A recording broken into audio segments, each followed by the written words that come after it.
Spies.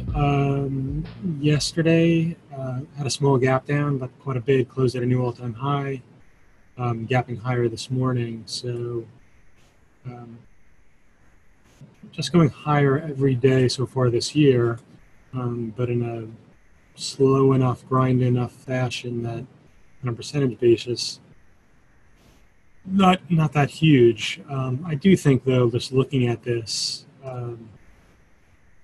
this move here broke out from, let's say, 268 and a half or so. We're now $6 above that. I think a short-term top this morning would not be unreasonable. So what I'm going to look for is a quick spike on the open somewhere closer to 275. Down move from there, then a failure to make a new high, and then perhaps a move into 274. And then we'll see. It's a very big move already. There's no reason to think that, after, let's see, 1, 2, 3, 4, 5, 5 up days, a gap higher this morning, can't put in a high, come in, do something like this, come back down at least into here, and we'll see.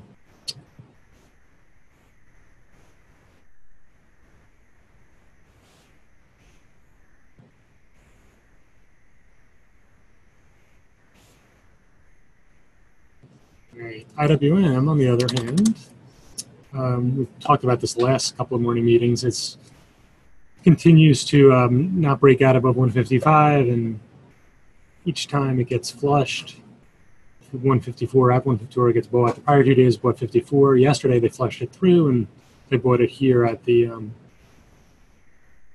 low on the 3rd. So it's just, this is really a market where you just need to go back in the last week or so, or the last 2 weeks at most, and just find out where, intraday lows, afternoon support, and just one of those levels people are ready to bounce the market from every time it pulls back. So in this case, it took out the 54, and if you were shorting below there when it was holding, that's fine. But certainly as it comes into this 153, 55, if you're not covering, you might be dealing with a move right back up to the high. So in this case, this morning, we are actually gapping above 155 a little bit. And so I want to see this prior resistance area from the last 4 trading days or 3 trading days. Do we hold above that, 154.80 to 155? If we do, that could be enough for this thing to move higher. It'd be interesting to see if we could move higher today in IWM and the SPYs pulls back and they start doing their own thing. That's that. Okay, so TGT target similar to the setup from KSS yesterday.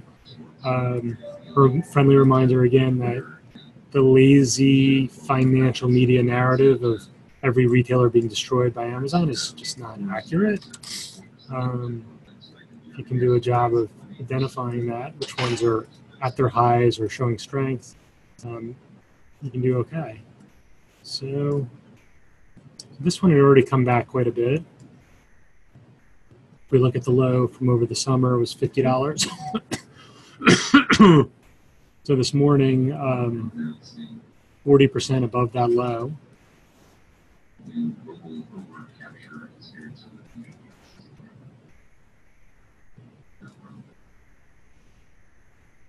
And at the same time, some upside to the all-time high.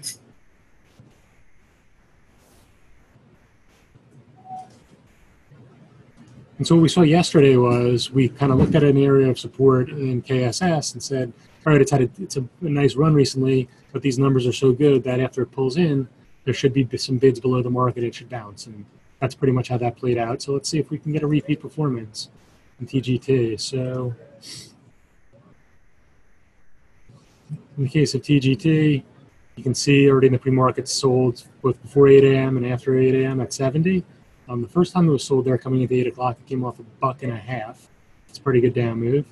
Now it's consolidating between 69.5 and 70. So the easiest thing would be they try to push it above 70 on the open, it fails, comes below. You play it for a move back down to pre-market support, and then kind of see. But if you can make some money on a failure at 70 right on the open, and use that ammo to buy it for a bounce, like Kohl's had a bounce yesterday, that's a pretty good trade. And if it actually closes above 70, there's potentially some more upside in the coming days. Next one is ATUS. They're doing a reorganization. Oftentimes when a company stock is not performing well and they think they have individual divisions that could be valued more separately, they'll do some type of reorganization. And so in this case, the stock double topped up here at $35, came off to below 20 recently, in a pretty strong downtrend. It looks like it was trying to bottom out here, higher low, consolidating above 20 now.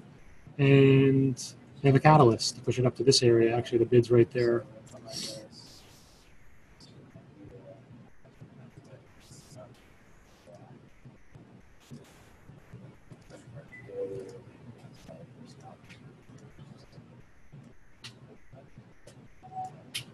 So we can see that it already was bouncing coming into the news.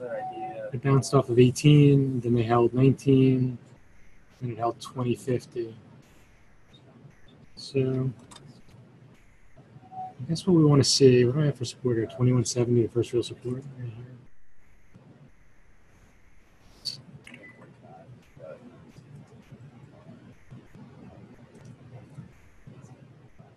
And we take a look at it here at 23. So the real gap fill, soft gap fill is the first significant support, but it's going to have a move up to, let's say, 25 to 26 today if they really like this reorganization. Buying it on a pullback to 23, 22, this area right here would be the first part to look at. And vice versa, if it pops up initially on the open into this 25.20, I look to fade it. Normally does 2.3 million shares, has done 70,000 in the pre-market, so not a ton of volume. And people are already stepping up to kind of support it here above 23.5. Yeah, very low float short as well, only 4.6%. Not going to get any help there. The next one is GBT. One of their drugs got breakthrough status.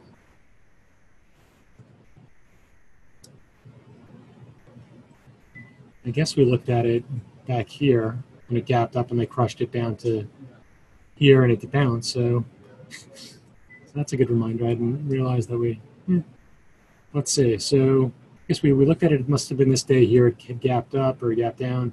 It came into 37. They bounced it right back up to 44. Then it took out this low and bought it at 35. So it's a wild stock. So looking at it today, if it's going to be wild, 44, 44.5 looks like to be the resistance. And then if they want to sell it initially,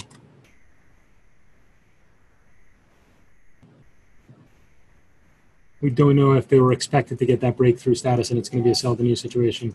But if it is, in the last couple of weeks, it was bought here at 39 on 3 separate occasions.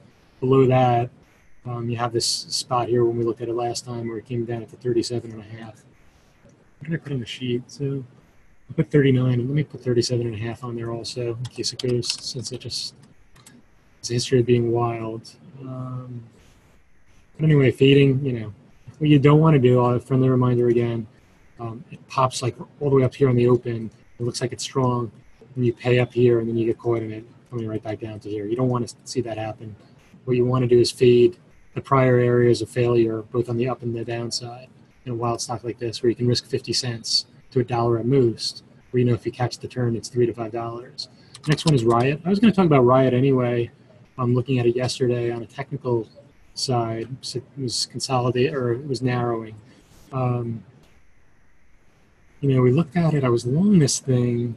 Right, so the first time it went up, it came into 25. I got long it on this pullback here into $12, right? And I was long it for when this move started back up again. I sold it. The next day it gapped up. We shorted it and had a pretty good down move. And then it went higher. That just caught up in the whole Bitcoin craze. But since then, you can see it's doing a bigger version of like the first time it went up. It went up, it came in, did this, it broke out, So we got this again, just on a higher price scale.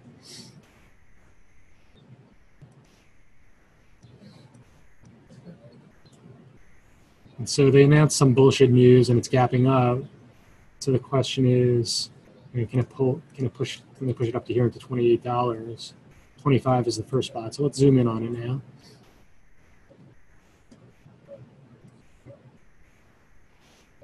So here's your wild action. Came down, up and down, wild, wild, wild. Breaks down. It was a very good buy down here. I don't remember if we bought it into this 22 area. Bounced back up $10. It was pretty under control here, being sold in the 28 and a half area. You got your retest here and here, and now they do their little announcement. So is their little announcement going to be enough for it to kind of break out these potential areas?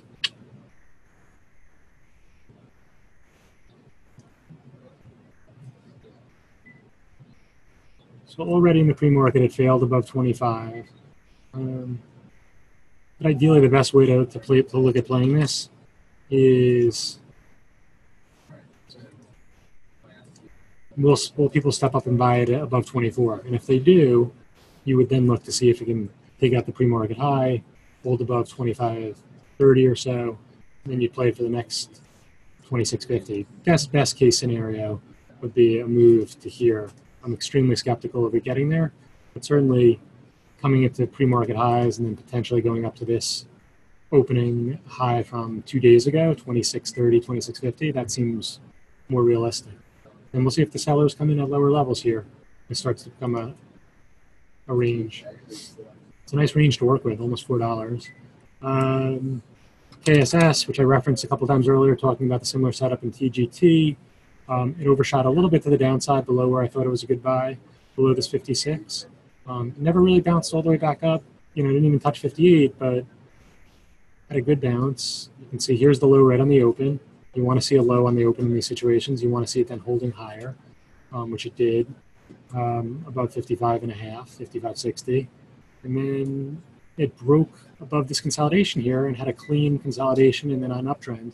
So this was pretty easy once it put in its low and then held higher, and you got your consolidation and you got your break to the upside. It held again and then had a very strong move to the upside. So that's clean.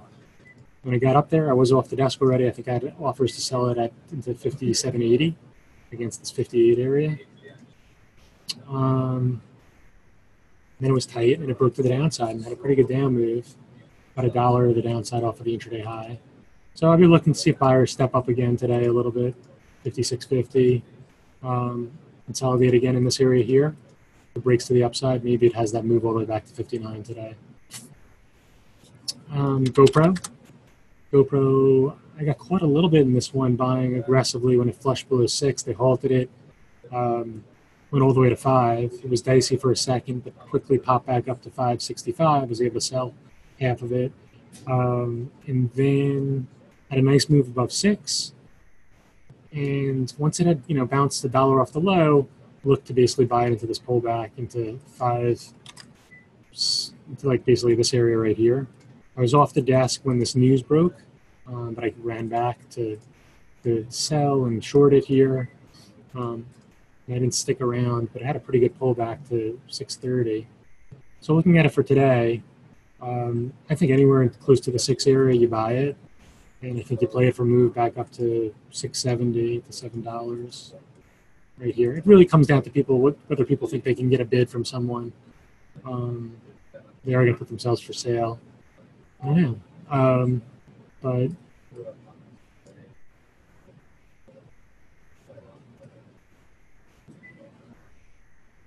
I don't, the lowest price that I would be looking to short it is a failure of 6.50. Ideally, though, they would take it up closer to $7, and then from 6 to 6.20, this area right here, I'd be looking to buy it. And there's a question on HMNY. HMNY is definitely a very broken stock. I think most people caught on to the fact that the business model probably wouldn't work. So if the market believed in it, when it came back up here, it would have made a higher low and broken to the upside. So I haven't even looked at it in the last couple of weeks. I didn't realize it was just consolidating down here at $6. Yeah, adding subscribers, if you're losing money on the subscribers, I'm not sure if it's a positive for the stock. It's probably a negative. The way Netflix obviously did extremely well was they were able to have pricing power because they priced their product below what it was worth. So they've been able to raise prices the last few years successfully. So I don't really have a lot of thoughts on it other than there's probably a lot of sell interest. It's gapping up 740 right now. I would think 760, it's already, I can see in the pre-market it was sold right here, prior low, and then this area here. Best case scenario, if people wanted to try to push it higher, would be 8 to 830. But again, the sellers are really in control of this name. It did bottom here below $6, but sellers over a bigger picture in control. NVIDIA, I'm still short a few shares from 223 and a half.